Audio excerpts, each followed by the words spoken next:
Hey guys, it's me. Welcome back to my bedroom.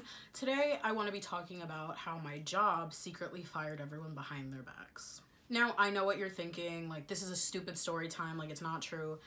It's true. They fired, I think, upwards of 10 people, or I think it was 10 people, from the job without letting anybody know. And I'm gonna tell you guys a little bit of background story, and you'll be like, oh, this is like totally believable. Okay, so the story behind getting the job is sketchy, because my friend had texted me, hey, are you still looking for a job? And I was like, hell yeah, like what's up? And she said, come in Saturday and meet with the new boss, new owner, whatever.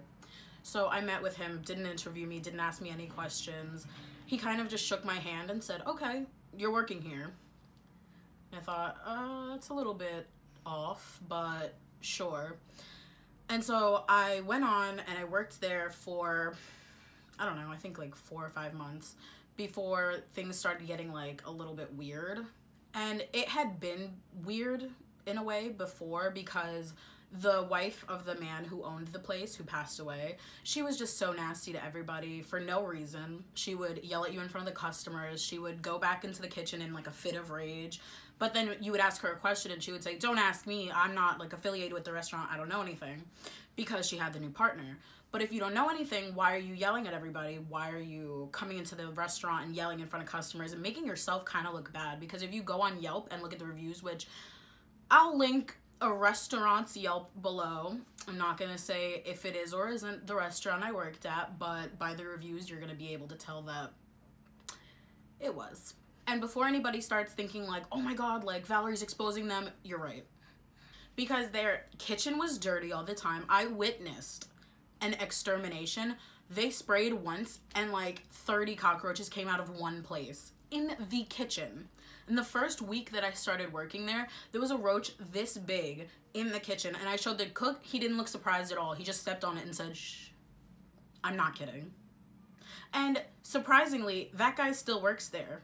This place obviously has no loyalties to anybody, because people that were working in the kitchen had worked there for 10 years and got fired mysteriously. They didn't even tell us that they were going to fire us. You know how they fired everybody?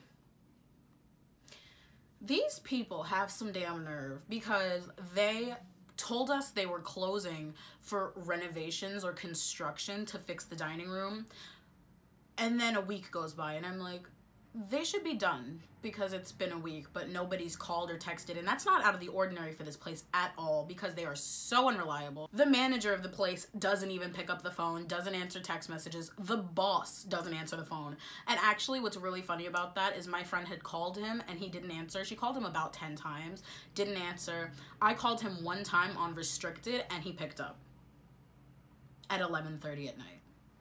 The whole environment was bad. Like, it was dirty, no one got along. And I'm not talking about the staff members, because the bartenders I loved, you know, I still have a lot of love for them. The wait staff, mostly the people that actually did their jobs, I really did get along with them, and we're still all connected on social media, like we're still friends.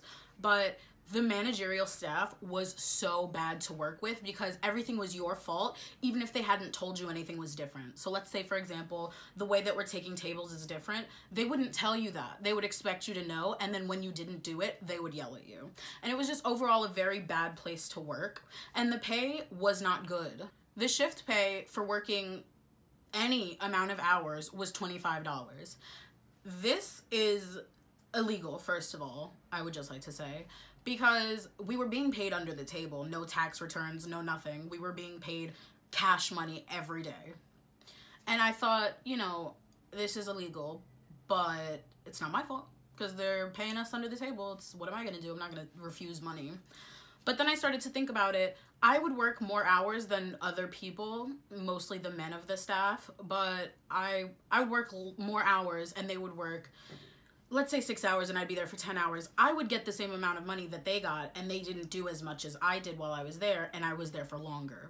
The whole staff was like an underhandedly sexist environment. The boss was highly sexist. He would make sexual remarks. He grabbed one of the waitress's asses. I'm not joking. I'm not making it up. I'm so serious.